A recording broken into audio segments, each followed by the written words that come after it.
or I will just go take you. Just the recording. The recording has just started, and I will just take you the lecture. So I will just want to revise a few things before we start doing the numericals for this current chapter of chapter number 22. All right. Let me just arrange the things for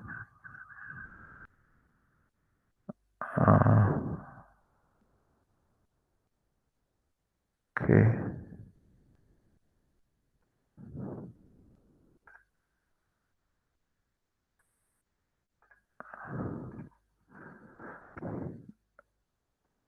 Okay. Yes. देखिए बच्चों, what is the basic statement of Gauss's law? Gauss's law ये कहता है, मैं आपको दिखाता हूँ कहाँ कहता है Gauss's law, क्या कहता है Gauss's law. Gauss's law ये कहता है कि जो टोटल फ्लक्स होगा through the surface of a close surface, imaginary surface या कोई सॉलिड सरफेस हो, तो उसके अंदर जो टोटल फ्लक्स होगा that will be equal to the charge enclose divide by the epsilon. This is the permittivity of the free air. और इसकी दूसरी फॉर्म्स भी हो सकती हैं कि टोटल फ्लक्स को हम जब फ्लक्स की डेफिनेशन के हिसाब से हम कहें तो हम कहते हैं फ्लक्स की डेफिनेशन के हिसाब से कि ई जो कि परपेंडिकुलर है एरिया ए पर.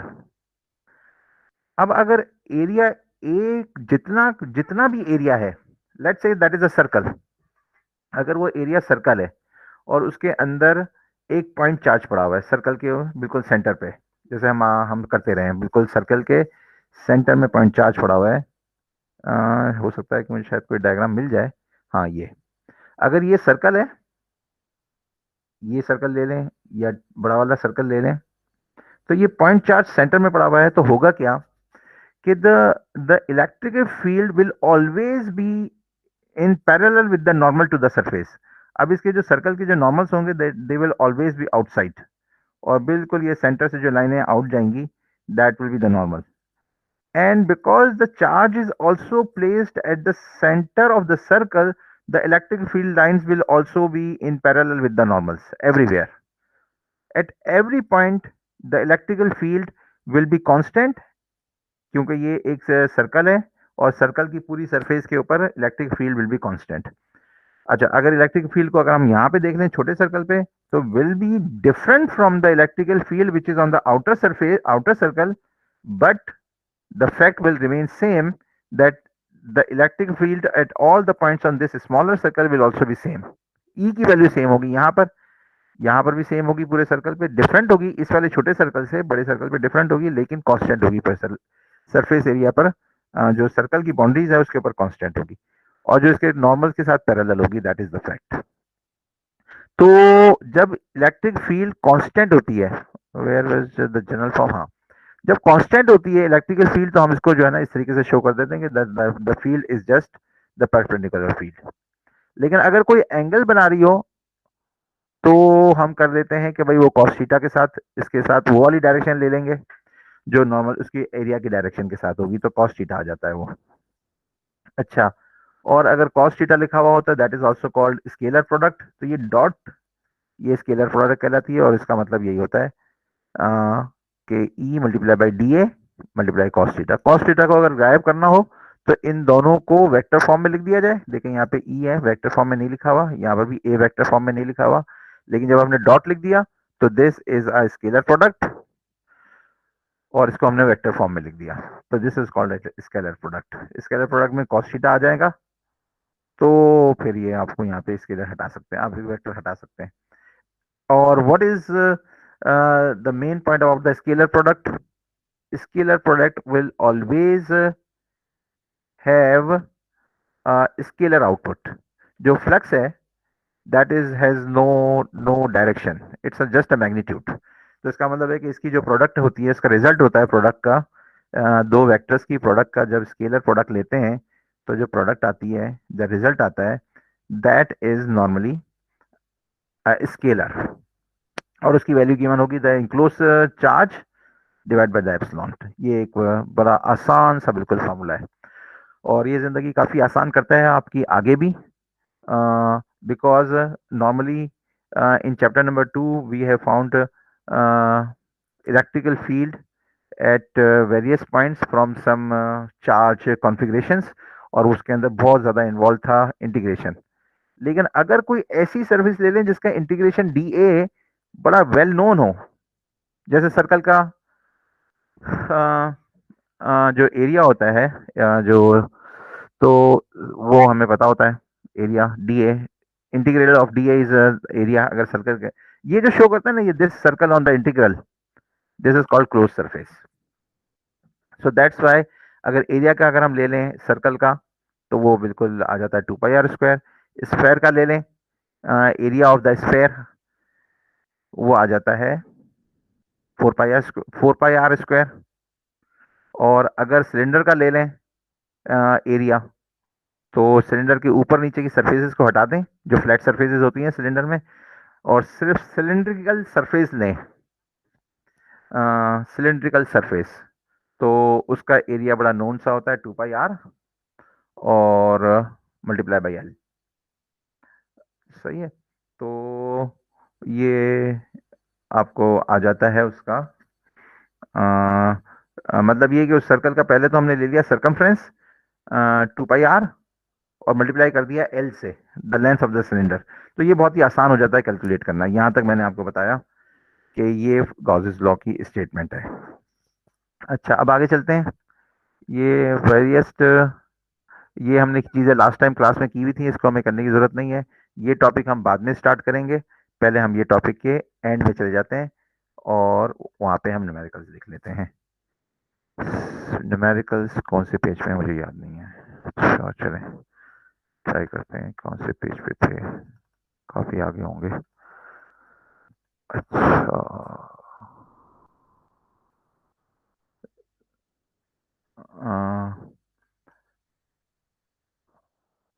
अच्छा, ये न्यूमेरिकल्स स्टार्ट हो रहे हैं हमारे। फ्लक्स के न्यूमेरिकल्स हमने यहाँ तक सारे किए थे और रिकॉर्ड पर मौजूद हैं वो, यहाँ तक। और हम सिर्फ ऑड करते हैं, इवन नहीं करते। अच्छा, गूगल मीट की मीटिंग ज़रा सही जा रही है। You are presented to everyone, the participants are here and so far we have 19 participants, and I hope that you are getting all the screen and recording is also on, and you are getting also my voice. If there is any problem, you just can just interrupt me. लेकिन कोशिश कीजिए कि अगर समझ में आ रही हो बातें तो इंटरप्ट ना करें, क्योंकि लेक्चर जो है कंटिन्यूटी मांगता है। अच्छा, मैं आपको बता रहा था कि व्हाट वाज द कंडीशन। यहाँ तक हमने सारे ऑड प्रॉब्लम्स फ्लक्स कैलकुलेशन के कर लिए थे। अब हमारा जो टॉपिक स्टार्ट हो रहा है दैट इज गॉसेस लॉ के न्यूमेरिकल्स, और ये 22.7। अब मैं आपसे चाहूंगा कि कोई बंदा मुझे ये न्यूमेरिकल पढ़ दे, so that we can have some interaction, interactive class लगे थोड़ी सी। 22.7 कौन पढ़ेगा?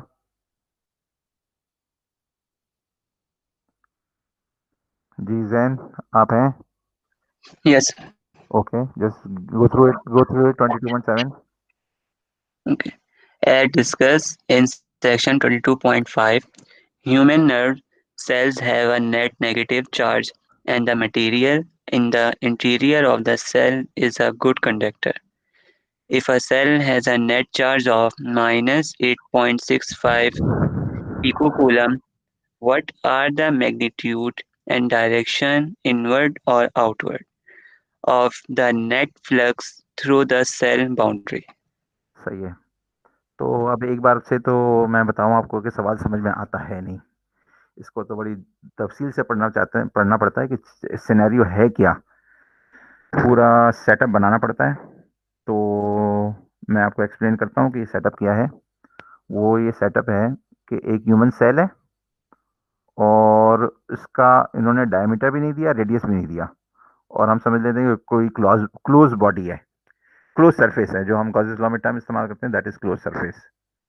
और उसके सेंटर पे, या सेंटर पे या अंदर, हम ये नहीं कहते कि सेंटर पे है या अंदर है, we just take it as a net charge of -8.65 pico coulomb इसके अंदर मौजूद है। और अब क्योंकि यहाँ पर एक पॉइंट लिखा हुआ है, कहाँ लिखा हुआ था वो पॉइंट? Negative charge. अच्छा, गुड कंडक्टर। गुड कंडक्टर अगर हो ना, तो सारा जो चार्ज होता है वो गुड कंडक्टर पे सारा का सारा आपके सरफेस पे आ जाता है। For a good conductor the charge will just spread itself on the surface of the body. ये हमारी एक अच्छी खासी डिस्कशन हो चुकी हुई है लास्ट टाइम, लेकिन अगर आप चाहेंगे तो उसको रिपीट भी कर लेंगे कि if there is a conductor, तो we can just very very means easily से कि उसका सारा कंडक्टर जो है वो सरफेस के ऊपर होगा। कंडक्टर के लिए खास तौर पे ये बहुत ज़रूरी है। तो इसके अंदर जो चार्ज की ये हमारे पास मौजूद है, what are the direction and magnitude. अच्छा, मैग्नीट्यूड अभी हम कर लेते हैं, लेकिन डायरेक्शन की तो हम एक बड़ा जो है आसान सा जवाब है। कोई आना चाह रहा है, लेकिन कोई आउटसाइडर होगा। अहमद रजा, मैं इसको नहीं आने देता outside, because you are just logging in all the time from your DSC accounts. तो ये कोई और ही चीज़ है, जस्ट लेट बी हियर। अच्छा, तो अच्छा, तो इसकी डायरेक्शन इनवर्ड होगी या आउटवर्ड, जरा ये मुझे बताएं आप, क्योंकि चार्ज की जो जो कॉन्फ़िगरेशन है वो है माइनस माइनस। इनवर्ट। इनवर्ड होगी, वेरी गुड, माशाल्लाह। So it will always B inward. तो अब ये जो है इसकी मैंने एक सिनेरियो डेवलप कर लिया है कि हु इज दिस, भाई आप बताएं ज़रा, मैं इसको इन कर लूँ?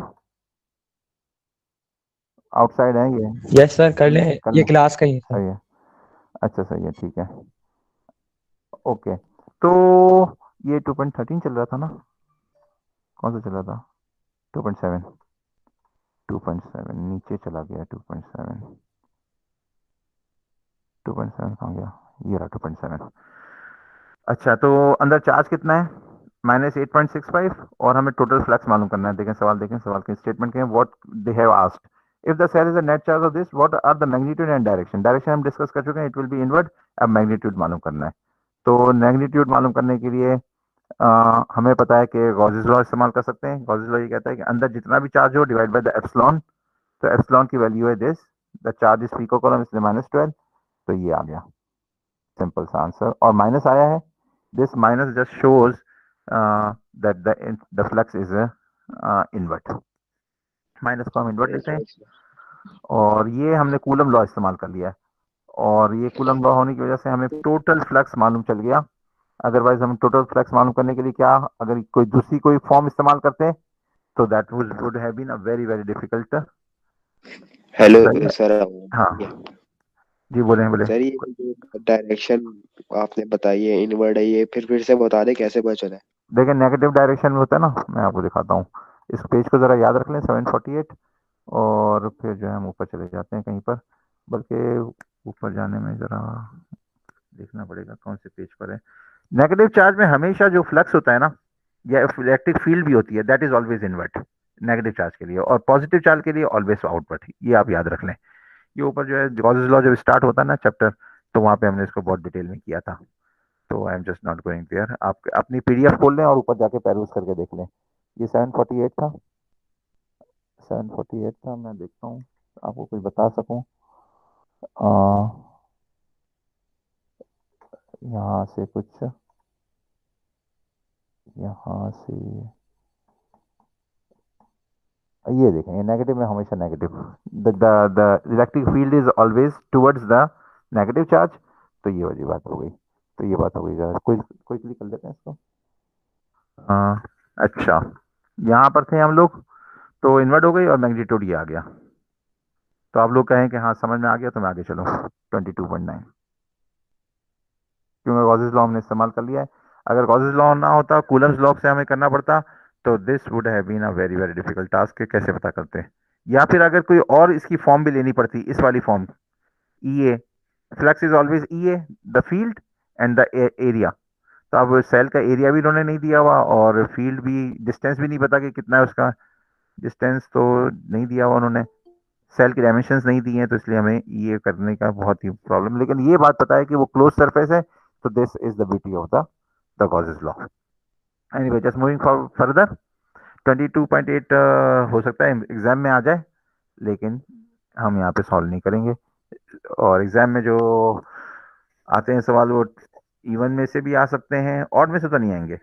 अगर ऑड में से आएंगे तो नंबर चेंज होंगे या फिर किसी दूसरी बुक से आएंगे।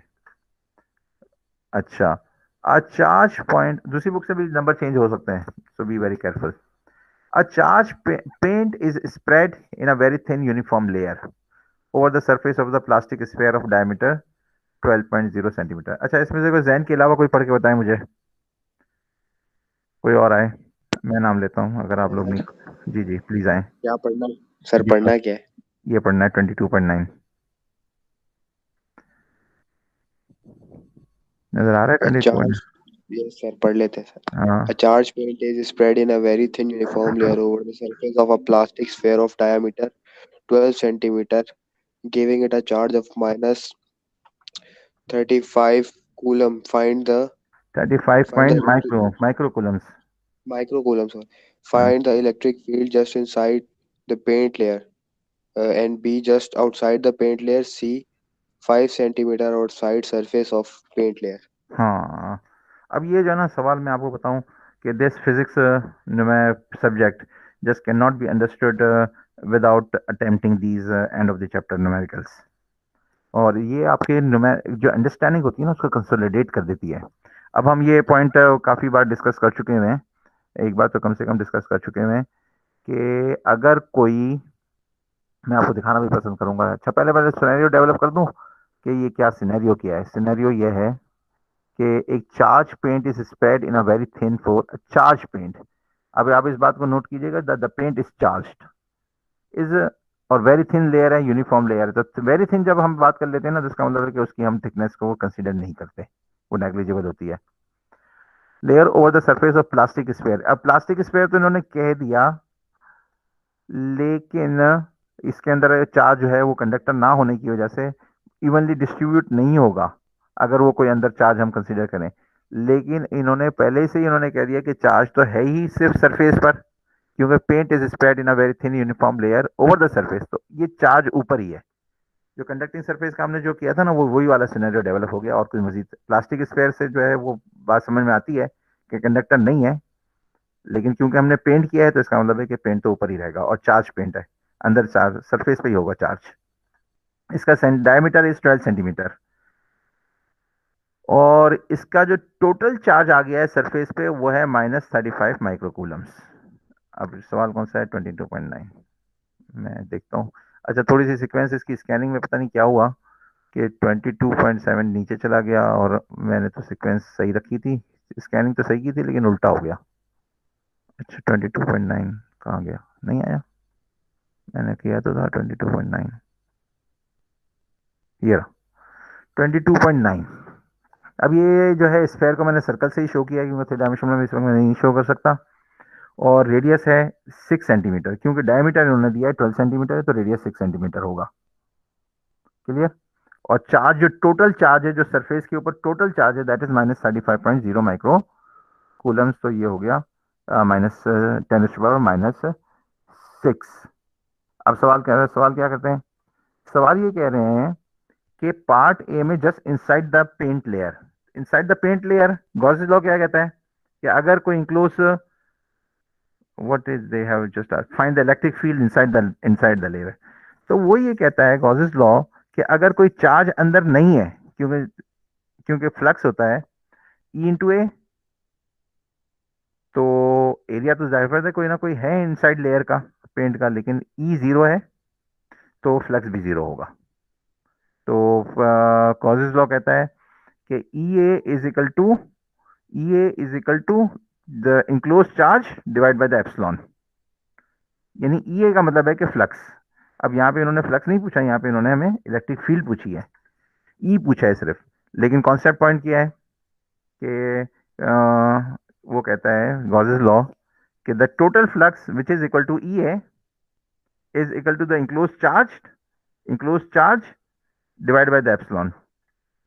तो आप देख लें, इसके इसके बिल्कुल सरफेस के ऊपर तो एक चार्ज है दैट इज -35.10 मल्टीप्लाई 10⁻6 -6, लेकिन इसके अंदर तो कोई चार्ज नहीं है, तो इनसाइड क्या होगा? The charge is zero, so E will be zero, क्योंकि फ्लक्स जीरो होगा तो ई भी जीरो होगा, क्योंकि एरिया तो जीरो नहीं हो सकता ना, एरिया तो कोई ना कोई कांस्टेंट नंबर है विच इज नॉन जीरो।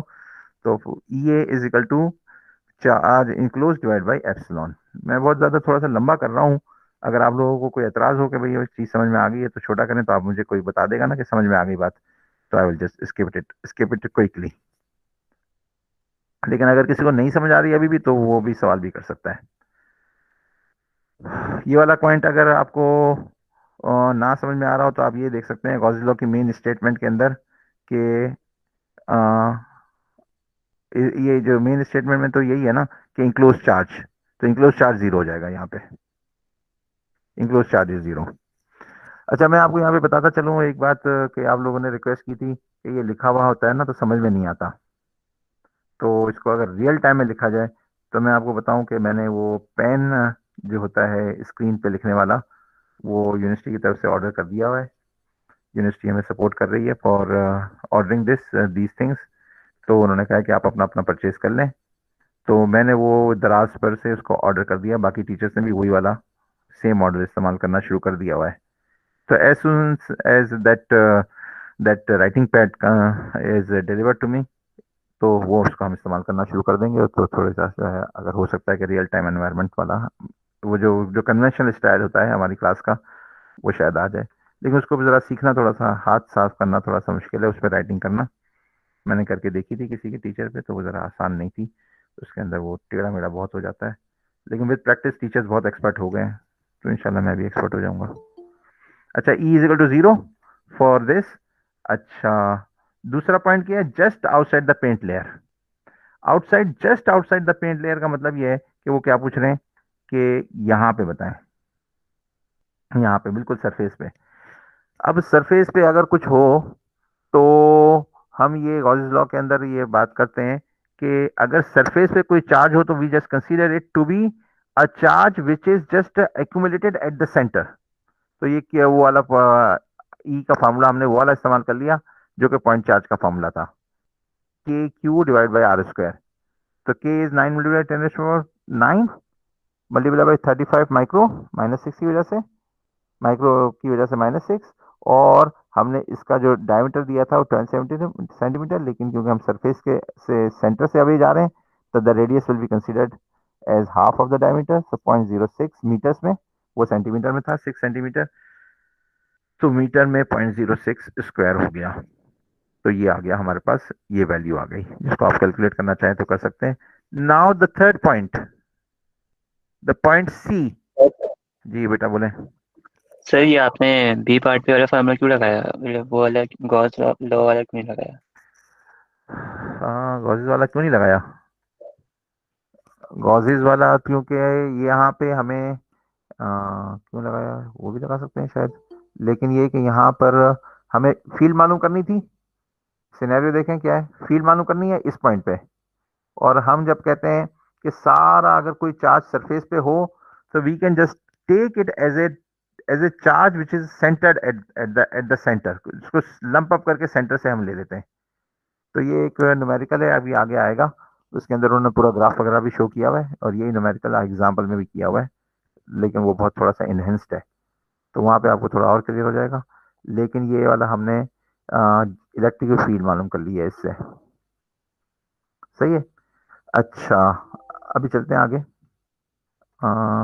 एक और चीज़ कहीं पे मैं आपको दिखाऊं, तो दिखाऊं से भी ज़्यादा अच्छा ये क्या है, मैं खुद में थोड़ा सा कुछ देखना चाह रहा हूँ कि क्या हो रहा था, याद करना चाह रहा हूँ मैं कुछ। एक सर्कल वाला पॉइंट था जो आप मुझे बताना चाह रहे हैं, जो मुझसे पूछ रहे हैं इस वक्त, थोड़ा सा मैं थोड़ा सा अपने आप को थोड़ा कंफर्म करूँ। वो ये देखें, ये यहाँ पर, ये ई मालूम करने के लिए क्या किया है, दिस इज के। वो कैसे मालूम किया है, ये एप्लीकेशंस में है, ये अभी हम जो टॉपिक अभी स्टार्ट करने वाले हैं ना, यहाँ पर है ये एप्लीकेशन, वो इसके अंदर है।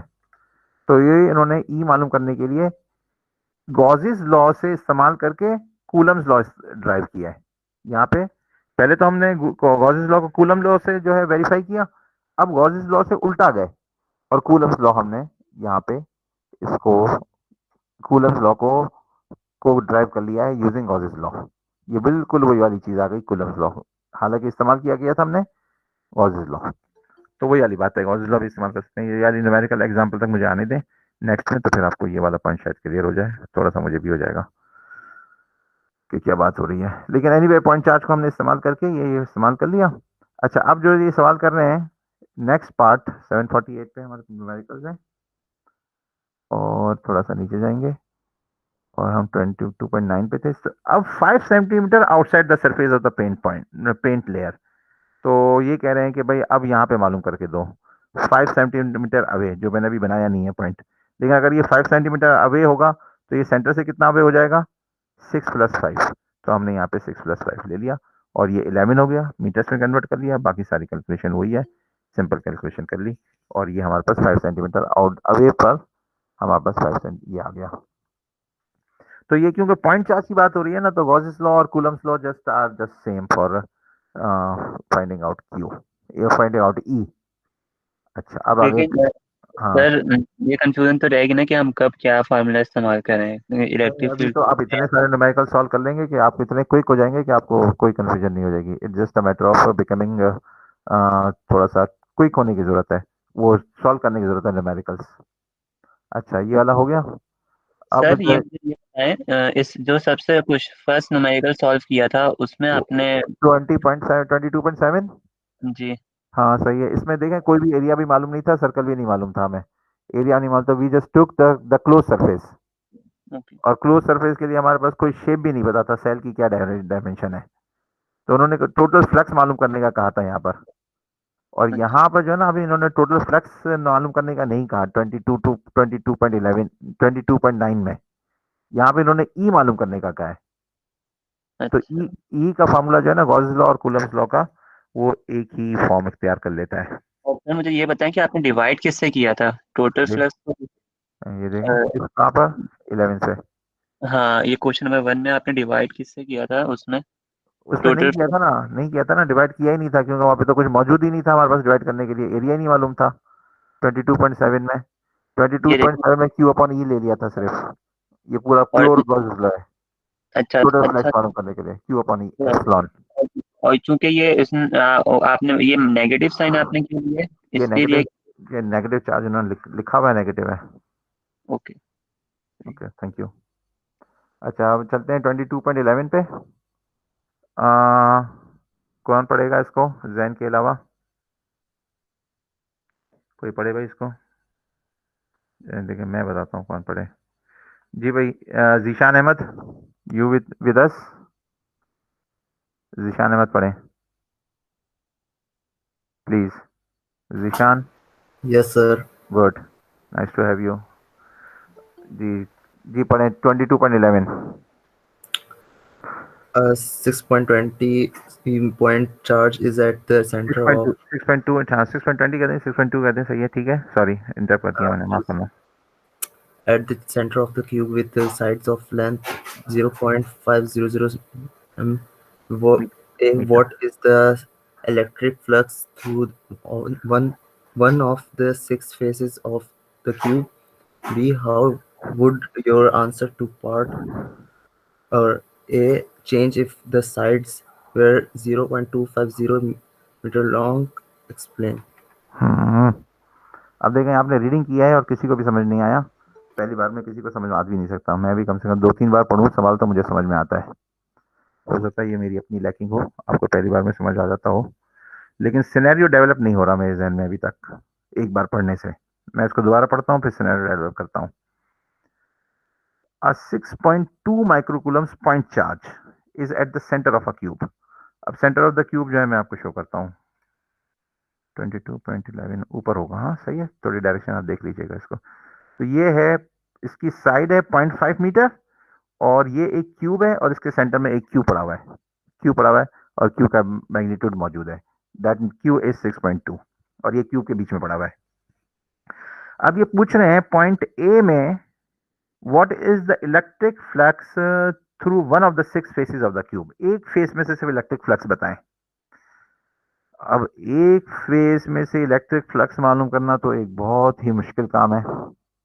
द रीजन बीइंग कि यहाँ पर ये जो सारे पे जो इलेक्ट्रिक फील्ड इस फ्लक्स डायरेक्शन पे जा रही होगी, वो तो सही है कि आउटवर्ड्स होंगी इस क्यू से हमेशा हर जगह पे, लेकिन the electric field is not constant at every surface, every point of the cube, at every point of the one side of the cube. तो पूरे क्यूब में भी नहीं है, लेकिन एक साइड पे भी नहीं है, तो यहाँ पे कुछ होगी, यहाँ पे कुछ होगी, यहाँ पे कुछ होगी, यहाँ पे कुछ होगी ई। तो अब हमारे पास जो फॉर्मूला है वो है ई ए, फ्लक्स मालूम करने का। और ई ए का मतलब ये है कि अगर ई भी कांस्टेंट हो तो ई भी कांस्टेंट नहीं है, तो फिर हमें करना पड़ेगा कि e multiply by area d a. तो अगर वो वाली फॉर्म इस्तेमाल करें, और गॉसेस लॉ सिर्फ क्लोज सरफेस की बातें करता है, तो यहाँ पे एक साइड तो क्लोज सरफेस नहीं है। अब आपके जहन में कोई चीज़ आई कि अच्छा गॉसेस लॉ क्लोज सरफेस की बात करता है और एक सरफेस क्लोज सरफेस नहीं है, तो कुछ क्लोज सरफेस भी यहाँ पे मौजूद है, उससे कुछ इस्तेमाल किया जा सकता है गॉसेस लॉ को। हाँ, तो जहन पे जब तक जोर ना देना तो कोई चीज़ समझ में आती नहीं। मैं आपको प्रॉब्लम प्रेजेंट करूँ और आपको फौरन फौरन उसका रिजल्ट भी बता दूँ, तो अब इसका मतलब है कि मैंने आपके साथ सही नहीं किया, क्योंकि मैंने आपको सोचने का टाइम नहीं दिया, विच इज़ नॉट राइट। तो आप सोचें ज़रा इसको कि how we will do it. सवाल को पहले तो सिनेरियो समझ जाए कि एक साइड से पूरा फ्लक्स मालूम करना है, और क्योंकि क्यूब है और सेंटर में पड़ा हुआ है, तो इसका मतलब है कि एक साइड में जो कुछ होगा वही सारी बाकी साइडों में भी होगा। सही है, तो क्या करें भाई बेटा, कोई बताए। एक लाइन का आंसर है इसका, लेकिन कॉन्सेप्ट बहुत अच्छा क्लियर हो जाएगा। सर ये चारों साइड को आपस में ज्वाइन करके उसका निकाल के फिर उसको डिवाइड बाय 4 कर देंगे। नहीं, चारों साइड नहीं होती इसमें, क्यूब में 6 साइड्स होती हैं, तो 6 को कर लेंगे। चलो सही है, ठीक है, आपने 4 बोला लेकिन 6 को कर लेंगे। सही है, 6 को कर सकते हैं, करेक्शन है। आपने बात की, आपकी बात सही है, लेकिन करेक्शन ये है कि क्लोज सरफेस जो है वो क्यूब है, तो वो क्यूब की 6 साइड्स होती हैं, और गॉसेस लॉ क्लोज सरफेस के बारे में बहुत कुछ बोलता है, यानी वो कुछ एक स्टेटमेंट देता है, और वो स्टेटमेंट क्या है कि Q enclosed divide by epsilon is the total flux through the close surface. तो टोटल क्यूब की जो सरफेस से जो फ्लक्स निकल रहा है 6 की 6 साइड से, वो इतना निकल रहा है 6.2 micro divide by the epsilon, that is the value 8.85 multiply by 10 power -4। तो ये आ गया 6 की 6 साइड से। एक साइड से क्या आ जाएगा, दिस थिंग डिवाइड बाई 6, तो ये आ जाएगा। Clear, B part clear. The C part, change how would your answer to part A. अच्छा बी पार्ट है ये, सी पार्ट तो है ही नहीं इसके अंदर। How would your answer to part a change if the sides were 0.25। अब उन्होंने साइड छोटी कर दी और छोटा क्यूब छोटा कर दिया है, तो टोटल फ्लक्स जो एक सरफेस से गुजरेगा उसमें कोई फर्क पड़ेगा? जी बेटा पड़ेगा? नहीं, नहीं पड़ेगा, क्योंकि हमने वहां पे एरिया की तो कैलकुलेशन की नहीं है, और इंक्लोज सरफेस का फार्मूला जो है वो छोटा डब्बा हो या बड़ा डब्बा हो, छोटी सरफेस हो या बड़ी क्लोज सरफेस हो, it makes no difference, that there will be no change in the answer. So this I guess this completes our numerical. Okay, एक और भी है 22.13। अब ये जो है सवाल कौन पढ़ेगा? I just tell you who will just read it. ये कौन है भाई, इसको एंटर करें या नहीं करें? ये तो लग रही है, नाम तो वही है। जी भाई बेटा महविश आप ऑलरेडी हैं, तो कोई और तो नहीं आ रहा? नहीं सर, महविश हमारी क्लास में है ही नहीं। है ही नहीं? अच्छा, महविश कहीं और तो है, वैसे दूसरे सेक्शन में तो है। सर वो सही है, तो फिर सही है, अगर नहीं है तो फिर हम इसको जो है अब यहीं रहने देते हैं, कोई देखेंगे व्हाट्सएप वगैरह पे कोई मैसेज आया तो। अच्छा मैं आपको क्या बता रहा था, हाँ मैं क्या बता रहा था 2.13, हाँ मैं बता रहा था कि कौन रीड करे। जी भाई, तो आप लोग उस्मान सईद, जी सर। जी बेटा आप रीड करें इसको, और ऐसा पढ़ें जरा जमा जमा के ना, थोड़ा सा कि आपको खुद को समझ आएगा ना, तो दूसरों को भी समझ में आएगा। लेकिन अगर आप रीड कर रहे होंगे और आपकी खुद के अपनी अक्ल में नहीं आ रही होगी बात, तो दूसरा भी कोई नहीं समझ सकता। जो चीज बंदे की अपनी समझ में ना आई हो ना सही तरीके से, वो उसको दूसरे को कभी भी नहीं समझा सकता।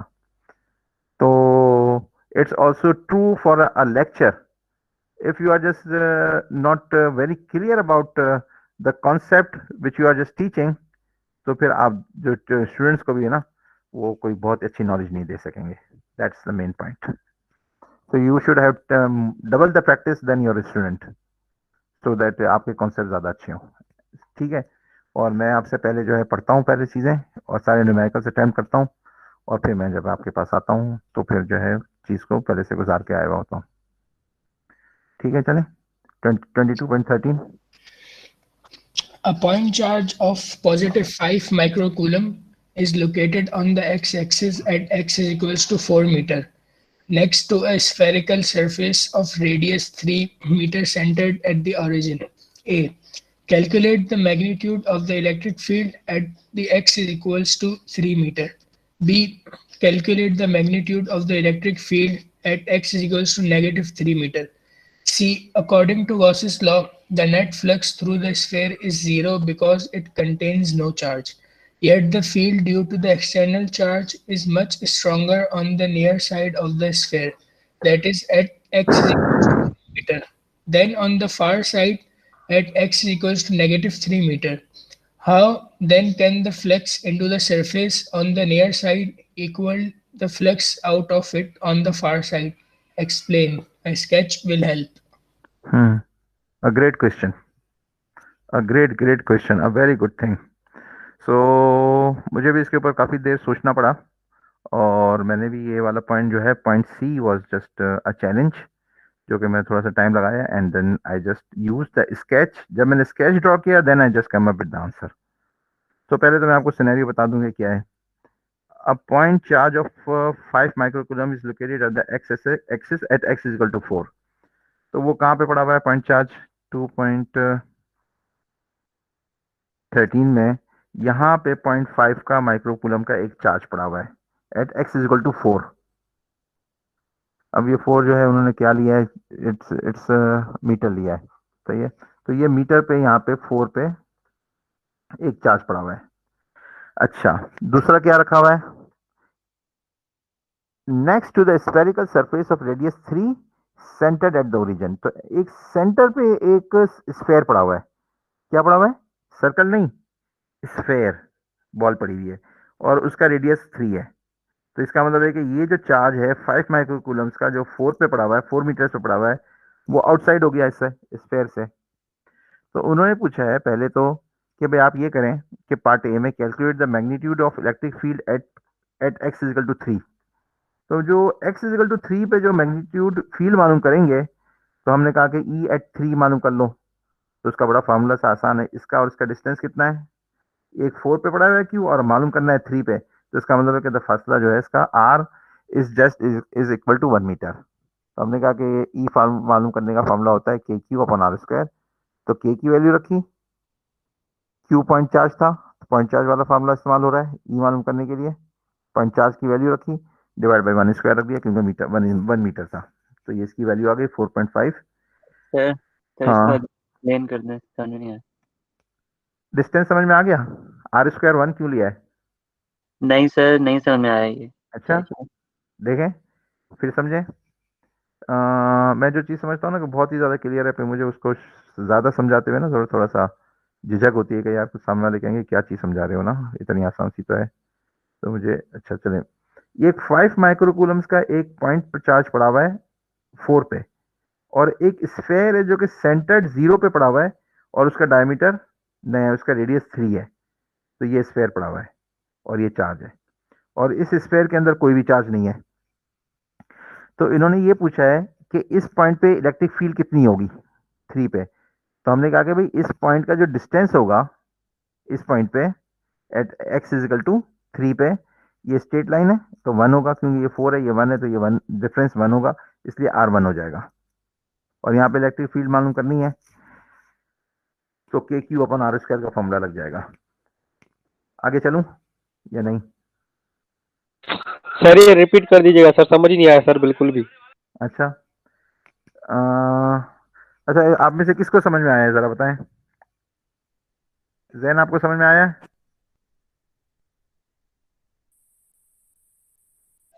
सर मैंने यह पूछना ये था कि अगर एट पॉइंट 3 पे निकालेंगे हाँ या फिर हाँ एट 4 पे हाँ. निकालेंगे. अगर 4 पे निकालेंगे तो नहीं नहीं, 4 पे तो चार्ज पड़ा हुआ है. इन्होंने हाँ. तो ये सवाल पढ़े ना, सवाल आपके सामने नहीं है, आप वो पीडीएफ खोल लिया करें ताकि आपको जब रेफर करना हो तब करें। ये इन्होंने क्या कहा है, point calculate the magnitude of electric field at x is equal to 3। तो इन्होंने तो 3 पे मालूम करने का कहा है, और वो इलेक्ट्रिक फील्ड होगी किसकी वजह से, वो इसी चार्ज की वजह से होगी जो कि 4 पे पड़ा हुआ है, कोई और तो इस पूरे सेटअप के अंदर चार्ज है ही नहीं, तो एक ही पॉइंट चार्ज पड़ा हुआ है। तो पॉइंट चार्ज की वजह से हम 3 पे निकालेंगे, तो बीच का इन दोनों का डिस्टेंस कितना लेंगे, 1। 1 लेंगे। हाँ, और बाकी समझ में आ गया कि फॉर्मूला क्या इस्तेमाल कर लिया। जी अगर सर। आपको समझ में आ गया तो अभी जो दूसरे स्टूडेंट है ना, इसको सारा सिनेरियो डेवलप, ये जो पूरा सेटअप है ये अपने अल्फाजों में समझाएं इसको बाकी स्टूडेंट्स को। सवाल क्या कह रहा है जरा ये देखते जाएं, सवाल भी समझाएं और फिर सेटअप भी समझाएं।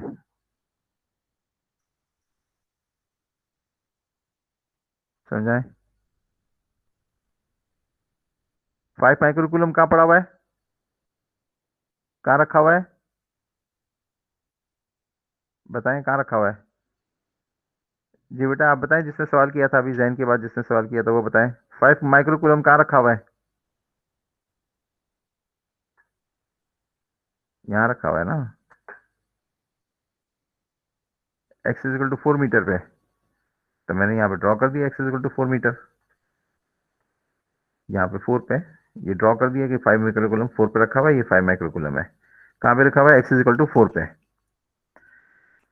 और एक स्फेयर रखा हुआ है x इज इक्वल टू 0 पे, और उस स्फेयर का डायमीटर है 3। तो इसका मतलब है कि -3, ये 3 यहाँ से टच करेगा और उधर से -3 टच करेगा x डायरेक्शन में, माइनस माइनस x की माइनस डायरेक्शन में, नेगेटिव डायरेक्शन में। इसी तरीके से स्फेयर है तो ऊपर भी टच करेगा 3 पे y पे, और नीचे भी -3 पे टच करेगा, लेकिन वो हमसे लेना देना नहीं है इस वक्त हमारा, क्योंकि अब इसमें इसकी कोई कैलकुलेशन y वाली है नहीं। तो at x is equal to 3 हमने इसकी जब फील्ड मालूम की तो ये इसकी वैल्यू आ गई यूजिंग 1। अब दूसरे पार्ट के अंदर वो कहते हैं कि अब मालूम करो, calculate the magnitude of the electric field at x is equal to -3 metres. अब -3 का मतलब है कि अब वो कह रहे हैं कि यहाँ पे मालूम करो, पहले यहाँ पे मालूम करो, अब यहाँ पे मालूम करो। तो अब इसका डिस्टेंस कितना हो जाएगा यहाँ से लेकर यहाँ तक, ये टोटल यहाँ से लेकर यहाँ तक तो 6 है, क्योंकि that was given the diameter, और 3 के बाद ये 4 पे यहाँ पे एक चार्ज पड़ा हुआ है। तो इसके इस पॉइंट के दरमियान इस पॉइंट के दरमियान जो डिस्टेंस हो जाएगा वो 7 हो जाएगा। पॉइंट चार्ज की मदद से हम 7 पे -3 पे यानी -7 के डिस्टेंस पे हम ले लेंगे, और वही कैलकुलेशन रहेगी, और यहाँ पे आपके पास इलेक्ट्रिक फील्ड आ जाएगी। तो यहाँ तक तो कोई इतना इश्यू है नहीं सवाल में, सवाल बहुत सिंपल है, यहाँ तक तो कोई चीज ही नहीं है। जो असल पार्ट आया है ना सवाल का, जिसकी वजह से इन्होंने ये कैलकुलेट करवाया है, वो ये है कि देखें इधर जो इलेक्ट्रिक फील्ड आई है वो आई है 10⁴, और इधर आई है 10⁴, और जाहिर सी बात है ये तो वो बिल्कुल समझ में आने वाली बात है कि जब डिस्टेंस बढ़ेगा तो इलेक्ट्रिक फील्ड क्यों ये इन्वर्सली प्रोपोर्शनल होती है, इलेक्ट्रिक डिस्टेंस के साथ इलेक्ट्रिकल फील्ड कमजोर होती चली जाती है। तो यहाँ के मुकाबले जो इलेक्ट्रिक फील्ड होगी वो यहाँ पे ज़्यादा बहुत कमजोर होगी -3 पे, और न्यूमेरिकल वैल्यूज के अंदर भी नजर आ रहा है कि ये 10⁴ है और ये सिर्फ 10⁴ है, तो बहुत कम है, ये तो हंड्रेड्स में है और ये 10,000 में है, 4.5 मल्टीप्लाई बाई 10,000, तो ये तो काफी काफी फर्क है, ये तो 100 टाइम्स का भी ज्यादा का फर्क है, 100 टाइम्स का नहीं है शायद थोड़ा कम है, ये 2 0 का फर्क पड़ गया और ये भी 9, तो थोड़ा कम है, 50 टाइम्स का फर्क है। तो वो ये कह रहे हैं कि द इंटरेस्टिंग पॉइंट जो हमारा कॉन्सेप्ट है कि अगर कोई क्लोज सरफेस रखी हुई हो और उसके अंदर कोई इंक्लोज चार्ज ना हो, तो जो नेट इलेक्ट्रिक फ्लक्स होता है वो तो 0 होता है। ये वाला मैं आपको दिखाता हूँ शक्ल, ताकि आपको कुछ थोड़ा सा आप कुछ रेफर कर सकें किसी चीज को। अब मुझे शक्ल ढूंढनी पड़ेगी, आई एम वेरी सॉरी, याद तो है नहीं कि कौन सी जगह पर हमने ये शक्ल देखी थी, गॉसेस लॉ के चैप्टर में देखी थी, ये बात कंफर्म है। तो वो ये कह रहा है, एक सिनेरियो था, कहाँ गया यार, नहीं यार ये नहीं, कहीं और थी, इलेक्ट्रिक फ्लक्स का गॉसेस लॉ के चैप्टर में थी, यहाँ पे थी, नहीं यहाँ पे थी, ये रही नीचे थी, नजर इसलिए नहीं आ रही कि वो स्क्रॉल करना पड़ेगा, इसका मतलब इसको छोटा कर देते हैं। हाँ, वो ये कह रहे हैं कि अगर कोई चार्ज हो बाहर हो तो इसके अंदर से जो नेट फ्लक्स इस्तेमाल हो, नेट फ्लक्स थ्रू होगा ना, वो दैट विल बी जीरो। और भी कुछ डायग्राम्स हैं जो आपको रेफर कर सकता हूँ मैं आपको, इसके अलावा भी बनी हुई थी कहीं कुछ, चले वो तो नहीं मिल रही है। हाँ, ये वाला न्यूमेरिकल भी बिल्कुल इसी वाली चीज़ का है कि यहाँ पे जो है इलेक्ट्रिक फ्लक्स है और इस पूरे क्लोज सरफेस में से गुजर रही है, तो नेट फ्लक्स इन्होंने जीरो करके दिया है। तो ये वाला डायग्राम ही पे हम इक्तिफा करते हैं कि सवाल ये है कि अगर कोई चार्ज बाहर हो तो the net flux through the body the close surface, अगर उस सरफेस के अंदर कोई कोई चार्ज नहीं है तो the net flux will be zero. तो ये उन्होंने शो करके दिया है कि इधर कोई फ्लक्स नहीं है, तो फ्लक्स जो नेट चार्ज है वो बाहर है, तो जितना फ्लक्स इसके अंदर एंटर होगा उतना ही आउट हो जाएगा, तो net flux will be zero. ये चीज है। अच्छा, दूसरी सूरत में नेट फ्लक्स कब जीरो होता है कि कोई चार्ज ही ना हो, एक्सटर्नल भी कोई चार्ज, एक्स्ट्रा आउटसाइड भी कोई चार्ज ना हो, तो definitely E is equal to zero. इसमें तो किसी भी सरफेस पे कोई फ्लक्स है ही नहीं। इसके अंदर क्या है कि जितना नेट फ्लक्स आउट हो रहा है उतना ही नेट फ्लक्स इन हो रहा है, नेगेटिव और पॉजिटिव चार्ज की वजह से। इसके अंदर क्या है, इसके अंदर किसी कोई पर्टिकुलर सरफेस के साथ नेट फ्लक्स जीरो नहीं है। ये जो चारों सरफेस है ना, यहाँ पे चार साइडों पे इलेक्ट्रिक फील्ड के साथ जो पैरेलल सरफेस है, ये फ्रंट वाली सरफेस, ये वाली, और इसके बैक वाली सरफेस के अलावा उसके अंदर तो इलेक्ट्रिक फ्लक्स जीरो है, बिकॉज डायरेक्शन बिल्कुल परपेंडिकुलर। इसका जो नॉर्मल होगा वो आउटसाइड ऊपर ऊपर की तरफ होगा और 90 का एंगल बना रहा है इलेक्ट्रिक फील्ड के साथ, तो इस के साथ कोई है ही नहीं। लेकिन इन दो सरफेसेस में तो है, लेकिन यहाँ पे होगा वही पॉजिटिव फ्लक्स होगा, ये नहीं पॉजिटिव नहीं, नेगेटिव फ्लक्स होगा because it is going inside, और ये आउटसाइड है तो it will be a positive flux. लेकिन जितना इन हो रहा है इतना ही आउट हो रहा है, तो इसको हम कहते हैं नेट। ये बात हो गई। और कहाँ पे थे हम लोग, 748 पे।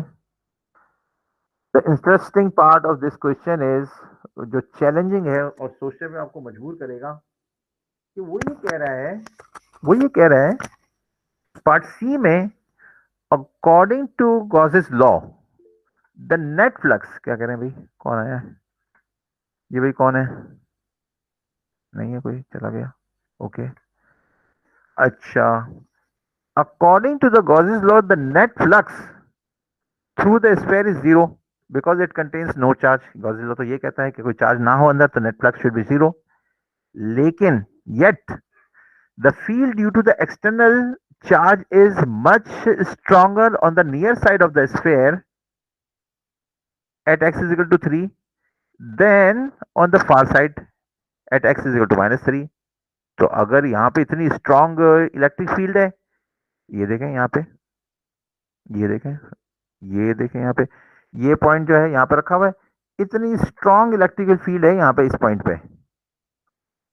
इसी तरीके से यहाँ पर भी इस पॉइंट के मुकाबले में बहुत ज्यादा स्ट्रांग होगी, इस पॉइंट के मुकाबले में बहुत ज्यादा स्ट्रांग होगी, क्योंकि ये करीब है।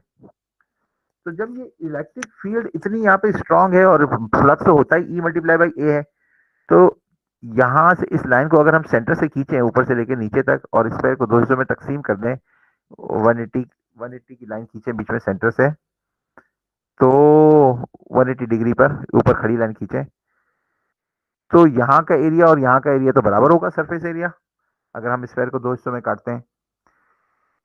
इस वाले स्फेयर के अंदर electric field is much weaker as compare to the electric field on this sphere.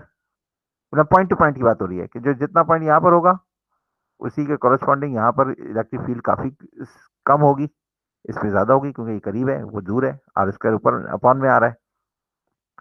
तो वो कह रहा है क्वेश्चन कि अगर ऐसी बात है कि एरिया भी बराबर है और इलेक्ट्रिक फील्ड भी एक जगह पे स्ट्रांग है एक तरफ पे वीक है, तो एरिया बराबर हो गया, तो इलेक्ट्रिक फील्ड ही बाकी फैक्टर रह जाता है। तो how then can the flux into the sphere EA, electric field multiply by A on the rear side equal the flux out of it on the far side, नहीं rear side नहीं, sorry near side, on the near side equal the flux out of it on the far side. Explain, I sketch will help. तो ये कह रहे हैं कि how come कि यहाँ पे जितना फ्लक्स इन हो रहा है इतना सारा फ्लक्स आउट कैसे हो सकेगा यहाँ से, क्योंकि यहाँ पे तो इलेक्ट्रिक फील्ड ही स्ट्रांग नहीं रही है, एरिया तो दोनों का सेम है। यहाँ पे इलेक्ट्रिक फील्ड स्ट्रांग है, यहाँ पे इलेक्ट्रिक फील्ड स्ट्रांग नहीं है, तो फिर दोनों की प्रोडक्ट सेम कैसे आएगी?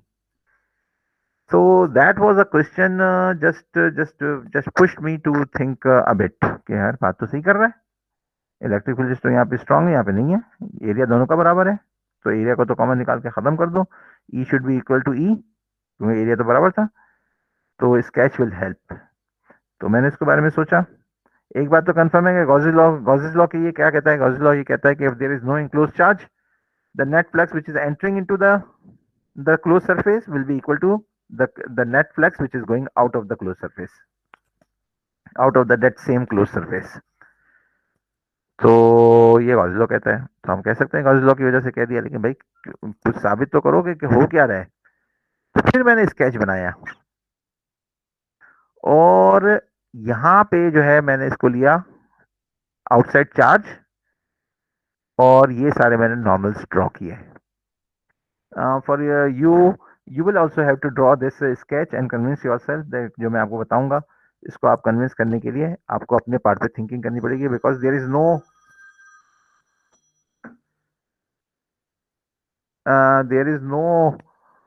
क्या कह रहा था, ये बैक क्या हो गया, अच्छा क्या कह रहा था, देयर इज नो के बाद मुझे याद ही नहीं रहा कि मैं क्या कह रहा था।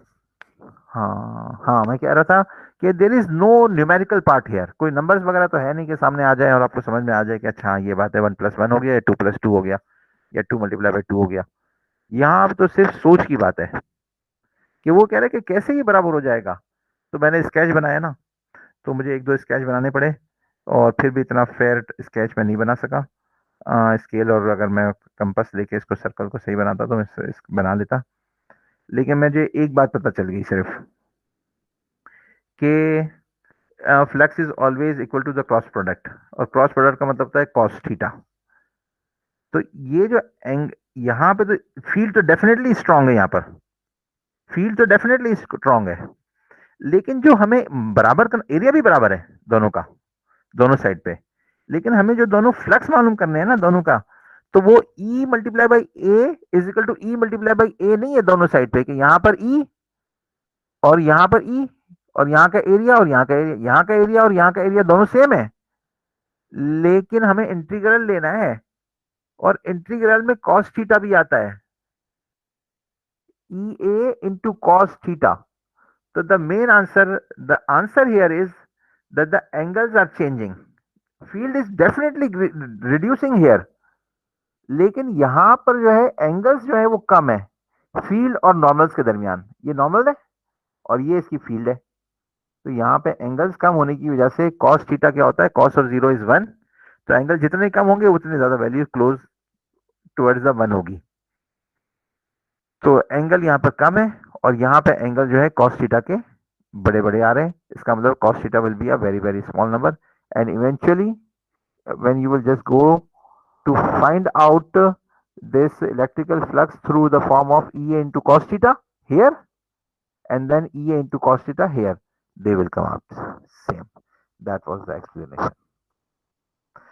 So think on it and convince yourself। Diagram जरा अच्छी सी सर्कल बना के कोई प्याली लेकर सर्कल बनाए और फिर इसके ऊपर 2 पेन को इस्तेमाल करते हुए, जैसे मैंने भी यहाँ पे 2 पेन इस्तेमाल करने की कोशिश की थी, लेकिन स्कैनिंग में कोई फर्क पता नहीं चल रहा है। एक ब्लू थी जो सर्कल बनाया था मैंने, और फिर मैंने ब्लैक पेन इस्तेमाल किया था, तो ब्लैक पेन चल नहीं रहा था, सॉरी वो तो दोनों एक ही हो गए। ब्लैक पेन मैंने इस्तेमाल किया था लेकिन वो चल नहीं रहा था, फिर वो एक ही से हो गया। तो 2 पेन इस्तेमाल करें ई और नॉर्मल्स के लिए, ये जो आउटर ये सारे नॉर्मल्स हैं सर्कल डायरेक्शन, तो आपको पता चलेगा the answer is due to the angle the thetas at both the sides. Integrate करेंगे तो यहाँ पे देखें ये सारे न्यूमेरिकल्स इस पार्ट के खत्म हो गए, और मैं आपको एक और टॉपिक कराता चलूँ क्योंकि 4 बजे के बाद मुझे यहाँ पे स्टे करना ज़रा मुश्किल होता है और हमें जाना होता है वापस। मैं यूनिवर्सिटी क्लास लेता हूँ ना, तो फिर मुझे I have to reach back, तो मैं आपको जो है वो अगला पार्ट भी करा दूं क्योंकि ये बहुत ही इंपॉर्टेंट है कि हम क्लास को आगे लेके चलें। अच्छा, क्या कराऊँ आपको? यहाँ से स्टार्ट करते हैं, एप्लीकेशन से। The topic is application, application of sir जी। जी बोले बोले एक रिक्वेस्ट करनी थी बोले आपसे। बोले बोले बोले। सर आप जो लेक्चर्स देते हैं उनकी पीपीटी भी बना के अपलोड कर दिया करें एलएमएस पे। पीपीटी तो ये है ना, मेरी तो लेक्चर तो ये होता है ना, ये देखें, ये लेक्चर है मेरा, तो न्यूमेरिकल्स मैंने सॉल्व करवाया है, और बाकी जो है मेरी पीपीटी है, बुक पीडीएफ है, मेरी पीपीटी नहीं है, पीडीएफ है। तो आप देखेंगे भाई वीडियो में कहाँ से क्या डिस्कशन हो रही है, बस इसको सर इस तरह अंडरस्टैंड करना थोड़ा मुश्किल हो जाता है ना। देखें। बात ये है ना, अगर पढ़ना तो पड़ेगा ना, पढ़ना तो पड़ेगा। अगर मेन पॉइंट्स अगर आप कहते हैं कि मैं इसको एक्यूमुलेट करूं, तो वो पीपीटी में मेन मेन पॉइंट्स आएंगे, इतनी सारी डिस्कशन नहीं आएगी जो कि आपको सॉलिड अंडरस्टैंडिंग के लिए चाहिए। बट नहीं इवन नहीं then I will sir, just consider. हाँ सॉरी। उसके लिए हम पूरा लेक्चर जो है सुन लेंगे, अच्छा, लेकिन जो लेक्चर सुन मेन लेंगे। मेन पॉइंट्स हैं जो और एक दो न्यूमेरिकल जैसे आप उसमें डाल दें। नहीं, न्यूमेरिकल तो आपको ये पीपीटी में डालने की क्या जरूरत है, पीडीएफ है और सिर्फ न्यूमेरिकल है और कुछ भी नहीं है। फॉर्मेट से क्या फर्क पड़ता है कि पीपीटी में डाला हो या पीडीएफ में डाला हो, क्या फर्क पड़ता है बेटा? पीपीटी बनाना मेरे जो है ना, इसको फिर सर उधर वो बुक में फिर फाइंड करना मुश्किल हो जाता है ना थोड़ा। देखिए ना, ये तो मेरे तो पार्ट। अच्छा, वो आप पीपीटी की बात कर रहे हैं ना, इस बुक के पीपीटी बनाए। देखिए, I will just try to consider it, but due to the load of extra courses, four I have 4 courses. अब ये जो है ना पीपीटी बनाने का टाइम मुझे शायद मुश्किल मिले बेटा, बात ये है। सर आप ट्राई कर लें, अगर हो जाए देखें, तो अच्छा है। कोशिश कर लेते हैं, कोशिश कर लेते हैं गॉस लॉ की पीपीटी के जो है कुछ पॉइंट्स आपको जमा करके दे दें। ठीक है, ओके, सही है, सही है, थैंक यू सर। कोशिश कर लेते हैं। अच्छा, और अगर पीपीटी ना बन सके तो मैं पीपीटी बोल जरूर सकता हूँ कि मैं पूरा जो है किताब स्क्रॉल करूँ और आखिर के लेक्चर में मैं आपको बता दूं कि these are the main points. तो आपको वो points from point to point आपको वो पॉइंट समझ में आ जाना चाहिए। एनीवे मैं कोशिश कर सकता हूँ। एनीवे अच्छा, अब एप्लीकेशंस, गॉस लॉ की हमने कुछ एप्लीकेशंस तो की, लेकिन यहाँ पे जो है बड़ी कॉम्प्लिकेटेड किस्म की एप्लीकेशंस हैं, वो वाली बड़ी सादी थी इसके मुकाबले में। तो ये वो गॉसेस लॉ की स्टेटमेंट्स हैं जो कि आपने न्यूमेरिकल सॉल्व करते हुए करनी है, लेकिन मैं आपको इसलिए स्ट्रेस नहीं कर रहा हूँ इस सारी चीज़ों की, आप अपने पार्ट में पढ़ लें पीडीएफ में से, अपनी बुक में से। ये वो वाले सारे पॉइंट्स हैं जो हम प्रैक्टिस करते हुए ज़्यादा सीख जाएंगे, बजाय इसके कि मैं इसको एक एक करके पढ़ता जाऊँ और यूं यूं बताता जाऊँ कि इसका मतलब ये है। जब आपने न्यूमेरिकल सॉल्व ही नहीं किए होंगे तो आपको क्या पता लगेगा कि करना क्या है। When you would have just solve these numericals, तो हो सकता है फिर जाके आप इसको जाके पढ़े ना, तो आपको everything will start making sense. लेकिन अभी ये सेंस नहीं मेक करेगा, अभी just go to the numericals further discussion. तो ये वाला पॉइंट स्किप कर दिया मैंने, how to solve the numericals. अब इन्होंने कहा क्या है कि field of a charge conducting sphere, अगर एक स्फेयर हो तो उसकी जो फील्ड होगी वो क्या होगी?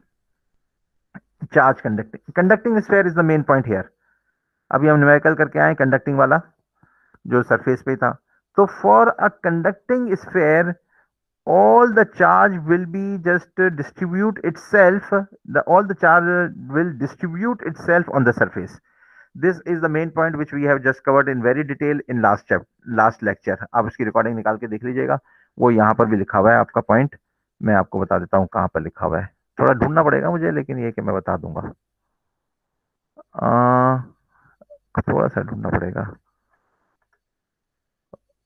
लास्ट टाइम भी ढूंढना पड़ा था मुझे इसको। इस साइड में पॉइंट चार्ज इस साइड, पॉइंट चार्ज यहाँ पे कहीं था, यहाँ पे था, कंडक्टर वाली कोई बात कर रहा था।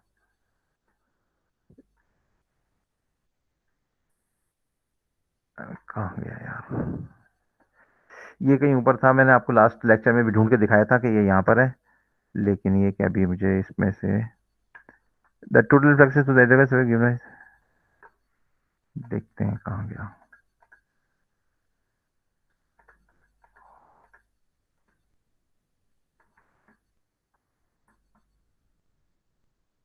अच्छा, अभी नहीं मिल रहा बेटा, सॉरी, आई एम सॉरी, ये मिल नहीं रहा मुझे, पर इसी चैप्टर में था कि करता क्या है कि when there will be a surface, जब भी कोई चार्ज होगा एक्सिस चार्ज, वो अपने आप को सरफेस के ऊपर ही डिस्ट्रीब्यूट कर लेगा। इसकी प्रूफ भी इन्होंने तस्वीरों से बताया था कि गॉसेस लॉ को इस्तेमाल करते हुए कि this is the right thing. तो ये जो भी सरफेस होगी कंडक्टिंग सरफेस, उसका जो चार्ज होगा, एक्सिस चार्ज नेगेटिव है तो नेगेटिव, पॉजिटिव है तो पॉजिटिव, वो अपने आप को सरफेस पे डिस्ट्रीब्यूट कर लेगा और अंदर कुछ भी नहीं होगा, अंदर कुछ भी नहीं होगा। अच्छा, इसी में तो है वो जो मैं ऊपर ढूंढ रहा था, वो यहीं पर है। वी नो फ्रॉम सेक्शन 20, हाँ ये इसी में है, सॉरी, हाँ ये यही वाली डिस्कशन है ये। In practical problems, we often encounter situations in we want to know the electric field caused by charge distribution on a conductor. अच्छा, तो वो इसको कैसे प्रूव कर रहा है गॉसेस लॉ को? ये कहाँ पर दिया है? एप्लीकेशंस में है। अच्छा, हाँ ये पॉइंट है ये वाला। वी नो फ्रॉम सेक्शन 21.4, ये मैंने लास्ट टाइम पे आपको 21.4 का भी जो है पार्ट दिखाया था कि मैं जाके कि देखें ये क्या स्टेटमेंट है, लेकिन अभी मैं आज नहीं दिखा रहा। वही कह रहे हैं कि अगर इलेक्ट्रोस्टैटिक सिचुएशन है, कोई चार्जेस हैं और सारे चार्जेस एट रेस्ट है, तो the electric field E at every point in the interior of a conducting material is zero. तो ये जो interior of the conducting material है वो जीरो होगा। अगर ये ना होता, if E were not zero, तो अंदर ई होने की वजह से क्या होता, the axis charge would move. तो ये तो जो है ना चार्ज ही, इस अंदर ही के चार्ज जो है ना एक दूसरे के साथ इंटरेक्ट करना शुरू कर देते और मूव करते। तो अपना ही चार्ज जो है, लेट से मतलब एक बॉडी के अंदर दो चार्जेस हैं, एक प्लस है दूसरा भी प्लस है, तो एक दूसरे को रिपल करते हैं और वो बॉडी पूरी की पूरी हिलना शुरू हो जाती, पड़े पड़े हिल रही है। ऐसा हो सकता है कभी कोई कि कोई चार्ज बॉडी पड़ी हुई है, कोई बॉल है जो स्पेयर है, जो आपने इसको किसी नायलॉन से या रेशमी कपड़े से जो है उसको आ, आ, उसको रब करके उसको चार्ज कर लिया और वो उछलना शुरू हो जाए अपनी जगह पर, ये थरकना शुरू हो जाए। ये तो नहीं हो सकता ना, ये तो प्रैक्टिकल चीज ही नहीं है। तो इसका मतलब है कि वो क्या बात साबित हुई, ये बात साबित हुई कि अगर कोई इंटरनल है ना, तो the electric field at every point in the interior of the conducting material is zero. तो ये एक ऑब्जर्वेशन, ऐसी अंडरस्टैंडिंग बहुत जरूरी है। अदरवाइज तो क्या होगा कि बॉडी खुद ही जो है ना हिलना शुरू कर देगी जब उसके ऊपर फोर्स अप्लाई हो रही है कोई चीज। देखिए, दो मैग्नेट आपस में अगर पड़े हुए हो ना, तो एक मैग्नेट की वजह से दूसरा मैग्नेट हिल सकता है। आप इसको पुश करें, सेम सेम चार्जेस, तो दूसरा मैग्नेट दूसरे दूर भाग जाएगा।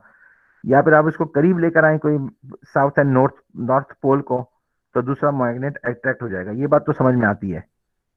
लेकिन अगर हम ये कहेंगे एक मैग्नेट है और उसके अंदर भी मैग्नेट्स हैं, जाहिर बात है, और एक दूसरे के साथ, तो वो इसके ऊपर अगर फोर्स अप्लाई करना शुरू कर दे मैग्नेट अपने ही मैग्नेट पर, तो उसको हिलना चाहिए, राइट या लेफ्ट जाना चाहिए, जो कि ऐसा नहीं हो सकता। तो इसका मतलब है कि ये वाला पॉइंट वैलिड है कि interior of conducting material is zero. तो इंटीरियर पे इंडक्टिंग मटेरियल जीरो होती है। अच्छा, अब ये कैसे इसको साबित करें? क्या पॉइंट साबित करने हम जा रहे हैं? हम ये साबित करने जा रहे हैं पॉइंट कि अगर कोई एक्स्ट्रा चार्ज है कंडक्टिंग सरफेस पे, पॉइंट याद रखिएगा, कंडक्टिंग सरफेस पे, जिसको कंडक्टिंग सरफेस में चार्जेस मूव कर सकते हैं, एक दूसरे के साथ हिल सकते हैं।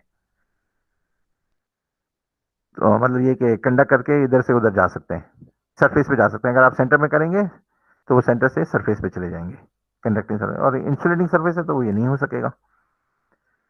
वो अभी हमने इंसुलेटिंग सर्विस वाला प्रॉब्लम किया था, लेकिन उन्होंने पेंट ही ऐसा किया था कि वो आउटर पे ही जाएगा। पेंट था ही चार्ज, तो अंदर तो हो ही नहीं सकता था, इसलिए वो आउटर पे था। लेकिन अगर कंडक्टिंग सरफेस होगा तो एक्स्ट्रा चार्ज बिल्कुल सरफेस पे ही आ जाएगा। अच्छा, तो अब इसको साबित कैसे करें कि दिस इज द पॉइंट? तो इन्होंने कहा कि कैसे करें। Suppose we construct a Gaussian surface inside the conductor. तो एक गॉसियन सरफेस ले लो इनसाइड द कंडक्टर, यहाँ पे सच अ सरफेस ए, ये रहा सरफेस ए, ये लिखा हुआ है ए यहाँ पे, such as surface A in figure 22.7, because E is equal to 0 everywhere on this surface। तो हमने ये तो पहले से ही स्टेटमेंट दे दी है कि E will be 0 inside the, तो अगर E 0 है तो इसका मतलब है कि इस गॉसियन सरफेस के अंदर चार्ज भी 0 होना चाहिए। Gauss's law requires that the net charge inside the surface is 0। तो ये बात साबित हो गई कि गॉसियस लॉ ये कहता है कि नेट चार्ज 0 होना चाहिए। जब इसके अंदर E 0 है तो नेट चार्ज भी 0 होना चाहिए। तो ये सिर्फ और सिर्फ उस सूरत में हो सकता है कि सारा का सारा चार्ज आउटर सरफेस पे चला जाए।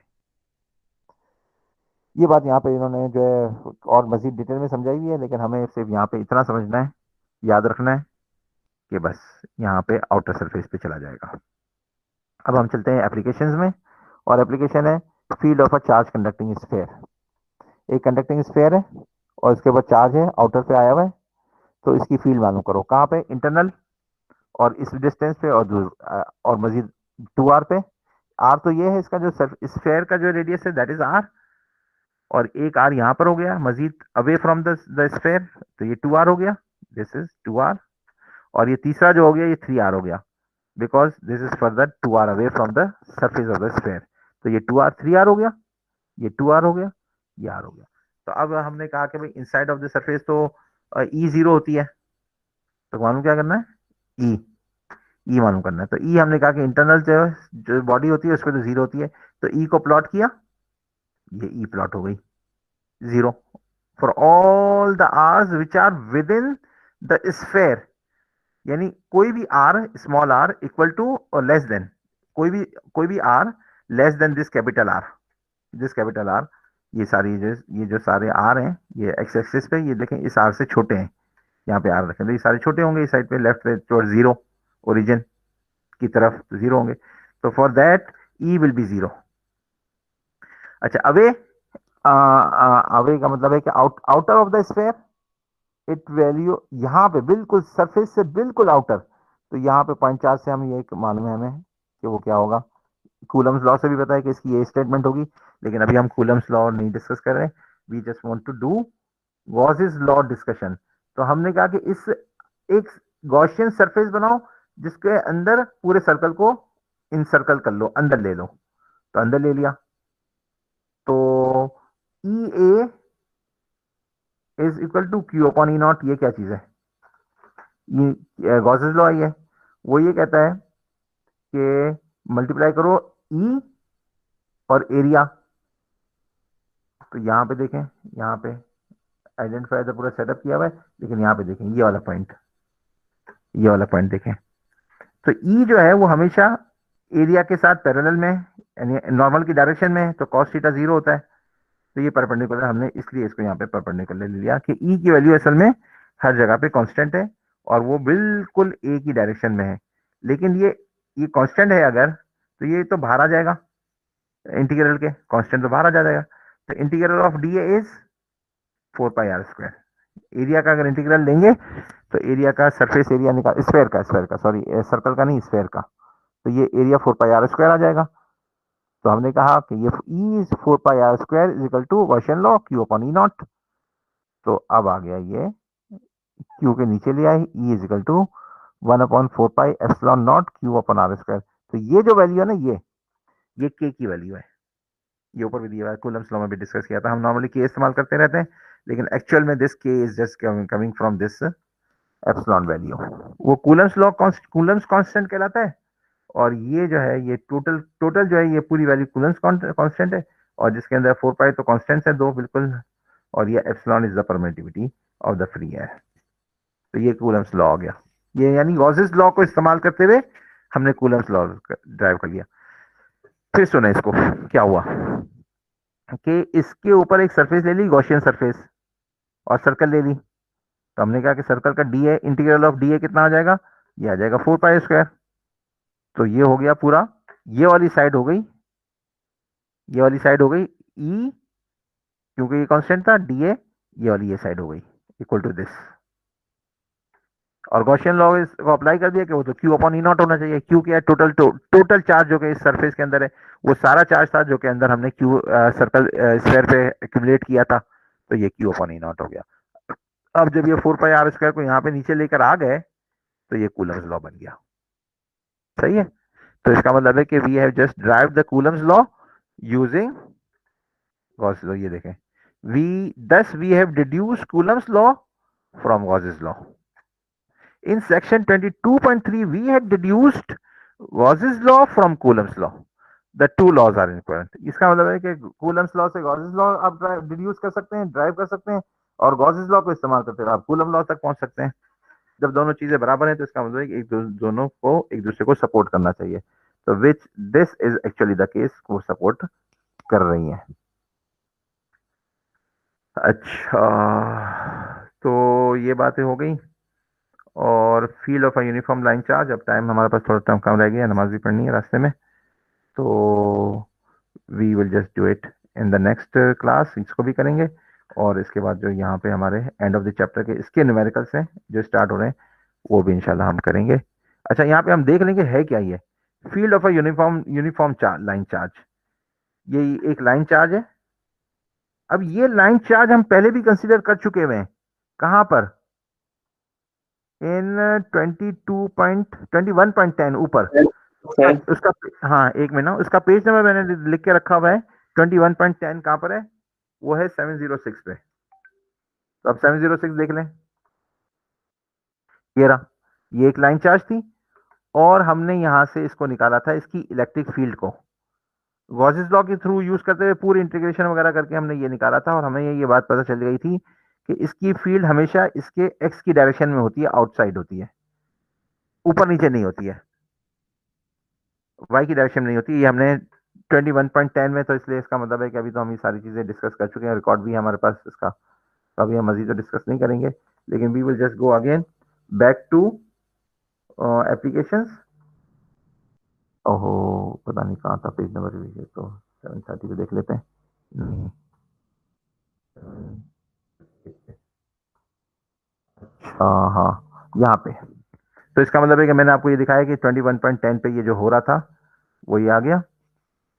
और अब हम इसको इस्तेमाल करेंगे गॉसेस लॉ को सेम रिजल्ट लाने के लिए। तो ये चार लाइन चार्ज है एंड वी नो कि इसमें से जो फील्ड होगी that will have only this direction. ये हमने एजम्पशन ले ली है ऊपर से ही, तो इसका मतलब है कि इस डायरेक्शन में कोई फील्ड होगी नहीं। ठीक है, इसको हम इस्तेमाल करते हुए, गॉसेस लॉ इस्तेमाल करते हुए हम इसको इसकी कॉन्फ़िगरेशन निकाल लेंगे और इसका रिजल्ट जो आएगा वो ये आएगा, E is equal to this. और ये बिल्कुल उसके बराबर है जो कि हमने लास्ट टाइम 21.10 में किया था। तो ये बिल्कुल नो कैलकुलेशन, नो इंटीग्रेशन, बल्कि आप तो इसको जो है खुद से अपने पार्ट में भी इसको समझने के लिए थोड़ी सी किताब उठा लें। किताब का मतलब है पीडीएफ उठा लें और just go through this example 22.6 on your own. So next time when we just start doing the numericals और start doing the discussions of this thing, तो हमें इसमें ज़्यादा मुश्किल ना हो। और your queries are always welcome, so I am open for your queries. जी जैन, आप कुछ कह रहे थे?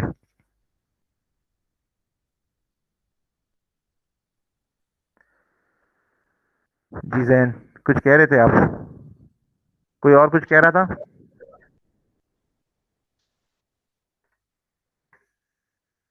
कोई और कह रहा था? We have good good attendance here. अच्छा, अटेंडेंस का मसला क्या है, आपको जाहिर पता है कि आपको पॉइंट करना होगा, तो we will just go to attendance. ये बड़ा इंपॉर्टेंट पार्ट होता है। You must get the attendance if you are attending the class. Recording वाले में अटेंडेंस नहीं मिलती। 1D1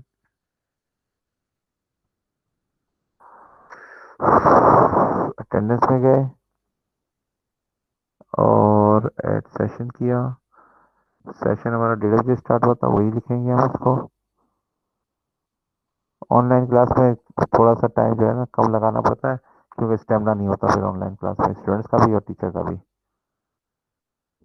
और ये क्लास क्योंकि अवेलेबल होती है in the form of recording, तो आप इसको दोबारा प्ले कर सकते हैं। और व्हाट्सएप पे क्यूरीज भेजें, अगर कोई चीज़ समझ में ना आई हो तो मैं I will just try to explain it. अच्छा, क्या बात हो रही थी? नहीं, थोड़ा सा जहन हाजिर नहीं है। अच्छा, ये कब तक जाएगी? 20 तक जाएगी। ये हो गया सेशन क्रिएट। और let's just mark it all present. अब हम चलते हैं। Zeeshan Ahmed, present sir. Adnan, present. अच्छा, वासिक वासिक अमान, यासीन अमीन, प्रेजेंट सर। वकाम मुर्तजा, अहमद रजा चना, प्रेजेंट प्रेजेंट। अच्छा, Arham Hashmi, present sir. Ubaid Ismail, Adina, Ejaz Ali Khan, Uday Kumar, Vishal Kumar, present sir. Good. Usman Saeed Motiwala, sir Uday Kumar present है। Usman Naveed, present sir, present sir. Ali yes sir Asgar, present.